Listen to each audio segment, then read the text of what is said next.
കൃപാസനത്തെക്കുറിച്ച് ആദ്യം കേൾക്കുന്നത് ഏർലി 2011 ആ സമയത്താണ്. അമ്മ ഇവിടെ തപസ്സിന് വരുന്ന സമയം തൊട്ടേ ഞാൻ കൃപാസനത്തെക്കുറിച്ച് കേട്ടിട്ടുള്ളതാണ്.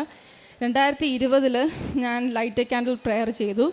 അതുവഴി എനിക്ക് കിട്ടിയ അനുഗ്രഹങ്ങളൊക്കെ ഞാൻ ഗൂഗിൾ മീറ്റ് വഴി അന്ന് ഞാൻ സാക്ഷ്യപ്പെടുത്തിയതാണ്. 2022 മാർച്ചിൽ ഞാൻ ഓൺലൈൻ കവനൻ്റ് എടുത്തു.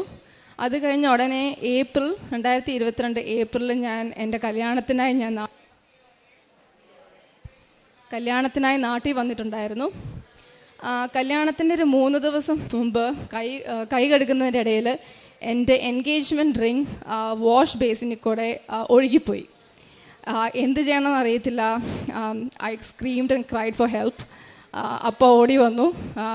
വീടായതുകൊണ്ട് പുറത്തെ പൈപ്പിൻ്റെ പുറത്തോട്ടിറങ്ങി അത് ഒഴുകുന്ന ആ പൈപ്പിൻ്റെ കണക്ഷൻ, അത് പൈപ്പ് മുറിച്ചു.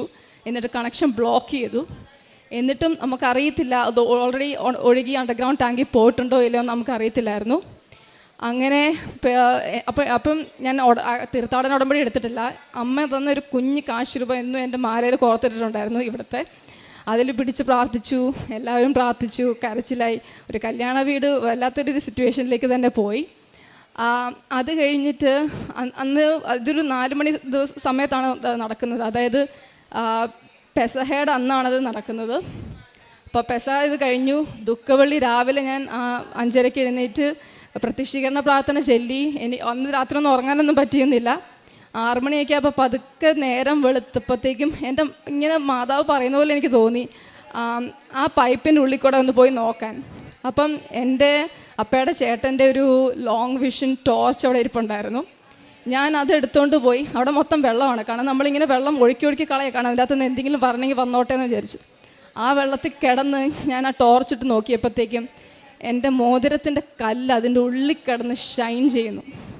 അതൊരു മഹാ അത്ഭുതമാണ്. കാരണം എനിക്ക് എന്ത് ചെയ്യണമെന്ന് അറിയാതൊരു സിറ്റുവേഷൻ. അങ്ങനെ നമ്മൾ ഒട്ടും പ്രതീക്ഷിക്കുന്നത്. കാരണം ആ ഒരു പെസഹയുടെ അന്ന് 4 മണി തൊട്ട് രാത്രി മൊത്തം നമ്മൾ നോക്കുകയാണ്. നമുക്ക് അറിയത്തില്ല ഒഴുകിപ്പോയോ ഒന്നും അറിയത്തില്ല. പിറ്റേ ദിവസം രാവിലെ 6 മണിയായപ്പോൾ അതിങ്ങനെ ഷൈൻ ചെയ്തു. ഒരു വലിയ പ്രതീക്ഷയാണ് എൻ്റെ മുൻപിൽ വന്നത്. അങ്ങനെ പിന്നെ പ്രാർത്ഥിച്ച് കുറേ എഫേർട്ട് എടുത്തു. അങ്ങനെ അമ്മ മാതാവിൻ്റെ അനുഗ്രഹം കാണാൻ ആ റിങ് പുറത്തോട്ട് എടുക്കാൻ സാധിച്ചു. എനിക്ക് കല്യാണത്തിന് എൻ്റെ എൻഗേജ്മെൻറ്റ് റിങ് ഇട്ടുകൊണ്ട് പോകാൻ ഉള്ള അനുഗ്രഹം എനിക്ക് കിട്ടി. അതാണ് എൻ്റെ ആദ്യത്തെ സാക്ഷ്യം. അത് കഴിഞ്ഞ് ആ ഒരു 2 ആഴ്ചത്തെ ഗ്യാപ്പ് ഇതിലാണ് ഞങ്ങൾ വന്ന് കല്യാണം കഴിക്കാൻ വേണ്ടി വന്നത്. അത് ഇനി തിരിച്ച് പോകേണ്ടി വന്നു. 6 മന്ത്സ് കഴിഞ്ഞ് ഞാനിവിടെ വന്ന് ഞാൻ തീർത്ഥാടന ഉടമ്പടി എടുത്തു. ജനുവരി 9, 2023. കുറേ കുറേ സംഭവങ്ങളൊക്കെ നടന്നിട്ടുണ്ടായിരുന്നു. അപ്പോൾ കുറേ ഇൻറ്റൻഷൻസൊക്കെ ഞാൻ വെച്ചിട്ടുണ്ടായിരുന്നു. എൻ്റെ ഒരു ഇൻറ്റൻഷൻ അവിടെ ഓസ്ട്രേലിയയിൽ PR കിട്ടിയായിരുന്നു. എല്ലാവരെയും പോലെയും അറിയാം, PR ഒരു ഭയങ്കര ടീഡിയസ് പ്രോസസ്സാണ്. കുറേ പ്രോസസ്സുകളുണ്ട്, കുറേ മണി ഇൻവോൾവ് ആണ്. അങ്ങനെ എൻ്റെ ഹസ്ബൻഡായിരുന്നു എൻ്റെ പ്രൈമറി ആപ്ലിക്കൻ്റ്. അപ്പോൾ ഹസ്ബൻഡായിരുന്നു PT എഴുതണം, അങ്ങനെ കുറേ ടെസ്റ്റുകളാണ്. നാറ്റ് എഴുതണം. നമ്മളൊരു രാജ്യത്തിലേക്ക് മൈഗ്രേറ്റ് ചെയ്യുമ്പം ഇംഗ്ലീഷ് മാത്രം അറിഞ്ഞാൽ പോരാ, നമ്മുടെ സ്വന്തം ഭാഷയും നന്നായിട്ട് അറിയണം എന്നുള്ള ടെസ്റ്റ് വരെ നമ്മളവിടെ ചെയ്യണം. ഹസ്ബൻഡ് പുറത്ത് വർക്ക് ചെയ്തുകൊണ്ടൊക്കെ മലയാളം കുറച്ച് എഴുതാനൊക്കെ വായിക്കാനൊക്കെ കുറച്ച് പുറകോട്ടായിരുന്നു. അപ്പോൾ ഈ എക്സാമിൻ്റെയൊക്കെ സമയത്ത് വളരെ പേടിച്ച് കാരണം അത് പഠിപ്പിച്ചിരുന്ന ട്യൂട്ടർ വരെ പറഞ്ഞു എക്സാം വേണ്ടി നീക്കി വെക്കാം, ഹസ്ബൻഡ് പ്രിപ്പയർഡ് അല്ല, മിക്കവാറും അത് ഫെയിലാവുന്ന വരെ പറഞ്ഞു. എന്നിട്ടും വി വെൻറ്റ് അഹെഡ്. ഞാൻ ആ എനിക്ക് കിട്ടിയ കാശ് രൂപ ഞാൻ ടെസ്റ്റിൻ്റെ ടേബിളിൽ ഞാൻ വെക്കാൻ പറഞ്ഞു ഹസ്ബൻഡിൻ്റെ അടുത്ത്. And every half an hour ഞാൻ വിശ്വാസ പ്രമാണം ചൊല്ലി. 7 വിശ്വാസ പ്രമാണമാണ് ഞാൻ എവറി ഹാഫ് ആൻ അവർ ഞാൻ ചൊല്ലിയത്. PTക്ക് 90 out of 90 സ്കോറും നാറ്റി ഗുഡ് സ്കോറോടെ പാസ്സാവുകയും ചെയ്തു. അങ്ങനെ ഒരു വലിയ കടമ്പ ഞങ്ങളുടെ കഴിഞ്ഞ് ഞങ്ങളുടെ ഇൻവിറ്റേഷൻ വിത്തിൻ ഫ്യൂ വീക്സ് ഞങ്ങൾക്ക് ഇൻവിറ്റേഷൻ കിട്ടി. ആൻഡ് 12 months ടൈമിൽ ഞങ്ങൾക്ക് ഞങ്ങളുടെ PR ഗ്രാൻറ്റായി. അതാണ് എൻ്റെ 2ാമത്തെ സാക്ഷ്യം. PR ഗ്രാൻറ്റായി കഴിഞ്ഞപ്പോഴത്തേക്കും പിന്നെ നമ്മുടെ സ്വപ്നങ്ങൾ കൂടുകയാണ്. ഒരു വീട് അതൊരു വലിയൊരു സ്വപ്നമായിരുന്നു. ഞാനവിടെ സ്റ്റുഡൻ്റായിട്ടാണ് പോയത്. സ്റ്റുഡൻ്റായിട്ട് പോകുമ്പോഴത്തേക്കും സ്റ്റുഡൻറ്റ് ലോണൊക്കെ ഉണ്ട്. അപ്പം ഉള്ള ഏർണിങ്സ് എല്ലാം സ്റ്റുഡൻറ്റ് ലോൺ അടച്ചു തീർക്കാൻ വേണ്ടി ഉപയോഗിച്ചു. അങ്ങനെ കയ്യിൽ സേവിങ്സ് ഒന്നും ഉണ്ടായിരുന്നില്ല. അപ്പം അങ്ങനെ നിൽക്കുമ്പോഴത്തേക്കും അവിടെ ഒരു വീട് അണ്ടർ കൺസ്ട്രക്ഷനാണ്. ആ വീടൊന്ന് പോയി കാണാൻ വേണ്ടി പോയപ്പം ഉപ്പും കൊണ്ടാണ് ഞാൻ പോയത്. ഉപ്പ് പോയി കൺസ്ട്രക്ഷൻ നടക്കുന്നതിൻ്റെ ഇടയിൽ നമ്മുടെ അവിടെ പ്ലാസ്റ്റർ ബോർഡ് വെച്ചാണ് അവർ വീടുണ്ടാക്കുന്നത്. അതിൻ്റെ ഇടയിലോട്ടൊക്കെ ഞാൻ വിതറിയിട്ടിട്ട് ഞാനിങ്ങ് പോകുന്നു. അത് കഴിഞ്ഞിട്ട് ഞങ്ങൾ തുടർച്ചയായിട്ട് പ്രാർത്ഥിച്ചു ആ വീട് തന്നെ കിട്ടാൻ വേണ്ടി. അങ്ങനെ മാതാവിൻ്റെ മധ്യസ്ഥം വഴി ഞങ്ങൾക്ക് ആ വീട് ലഭിച്ചു. കറക്റ്റ് സമയത്ത് ഞങ്ങൾക്ക് ഡെപ്പോസിറ്റ് കൊടുക്കാനുള്ള തുക ഞങ്ങൾക്ക് ഞങ്ങളുടെ വീട്ടുകാരിൽ നിന്നും പല രീതിയിലും ഞങ്ങൾക്ക് സഹായം കിട്ടി. ഞങ്ങൾക്ക് ഡെപ്പോസിറ്റ് കൊടുത്തു. ഞങ്ങൾ കഴിഞ്ഞ ജൂലൈയിൽ വീട്ടിലേക്ക് മാറി. ഇത് കഴിഞ്ഞ് ഈ വീട്ടിലേക്ക് മാറി ഒരാഴ്ച കഴിഞ്ഞപ്പോഴത്തേക്കും എൻ്റെ ജോലി പോയി. ഓസ്ട്രേലിയയുടെ ഫൈനാൻഷ്യൽ ഇയർ സ്റ്റാർട്ട് ചെയ്യുന്ന സമയത്ത് കോസ്റ്റ് കട്ടിങ്ങിൻ്റെ ഭാഗമായിട്ട് പല MNCs അവിടുന്ന് ലേ ഓഫ് ചെയ്യാൻ തുടങ്ങിയ ആൾക്കാരെ. അപ്പം നമ്മൾ ഒരു വലിയൊരു ഭാരം കേട്ട് വെച്ച് കഴിഞ്ഞാൽ ഉടനെ ജോലി പോകുമ്പോഴത്തേക്കുള്ള അവസ്ഥ ഒന്ന് ആലോചിച്ച് നോക്കി. അങ്ങനെ അതും ഭയങ്കര ഷോക്കായിരുന്നു. അത് ഒട്ടും പ്രതീക്ഷിക്കാതെ വന്നൊരിത്. അങ്ങനെ അതിന് ഭയങ്കരമായിട്ട് വിഷമിച്ചു, പ്രാർത്ഥിച്ചു. പ്രാർത്ഥന വിട്ടില്ല, അതുപോലെ നല്ല സ്ട്രോങ് ആയിട്ട് നന്നായിട്ട് പ്രാർത്ഥിച്ചു. അമ്മ ഇവിടെ വന്നു, അമ്മ ഇവിടെ വന്ന് പ്രാർത്ഥിച്ചു. എല്ലാവരും ഇതിനു വേണ്ടി നന്നായിട്ട് പ്രാർത്ഥിച്ചു. ഞാൻ മുറുകെ പിടിച്ചു.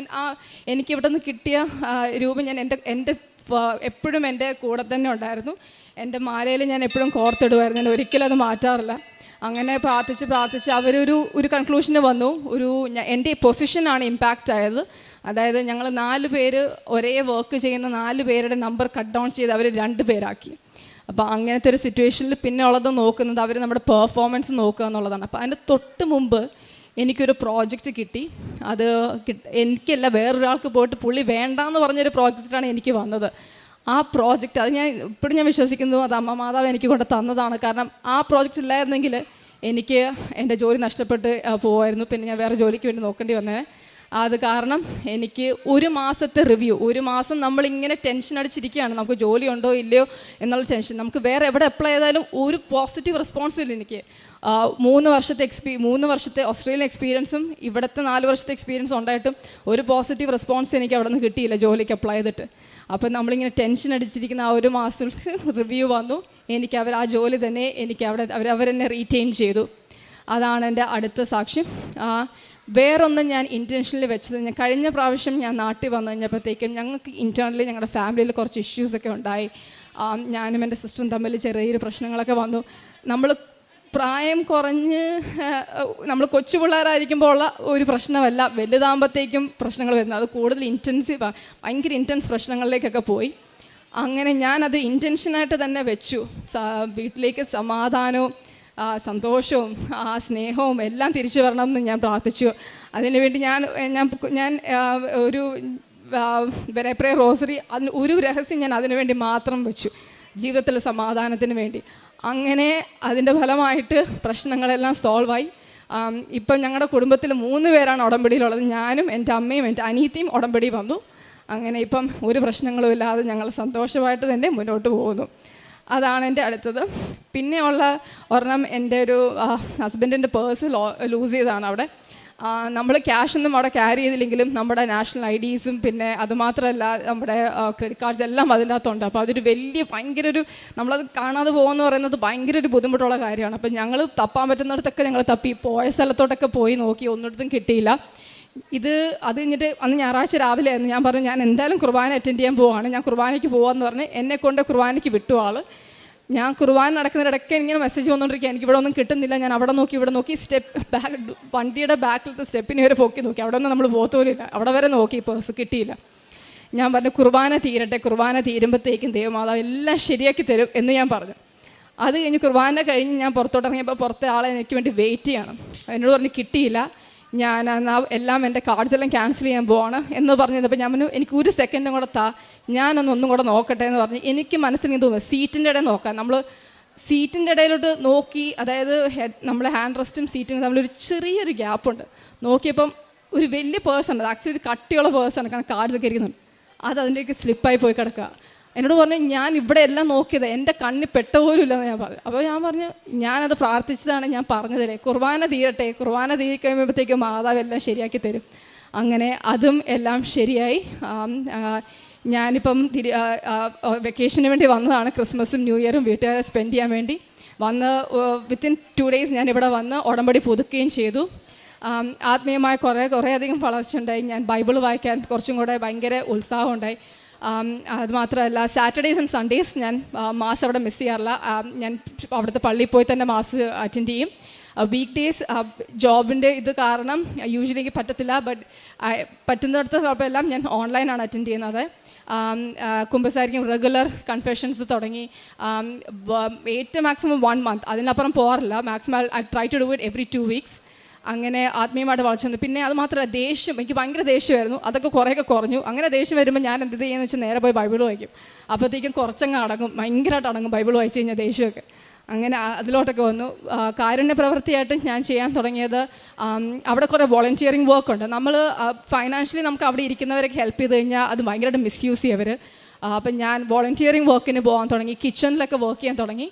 അങ്ങനെ അപ്പോൾ കുറേ ആൾക്കാർക്ക്, അതായത് ഹോംലെസ് ആയിട്ടും അല്ലാതെ ഒരു രീതിയിലും നിവൃത്തിയില്ലാത്തവർ, അവിടെ no questions asked, anybody can walk into the kitchen and have lunch.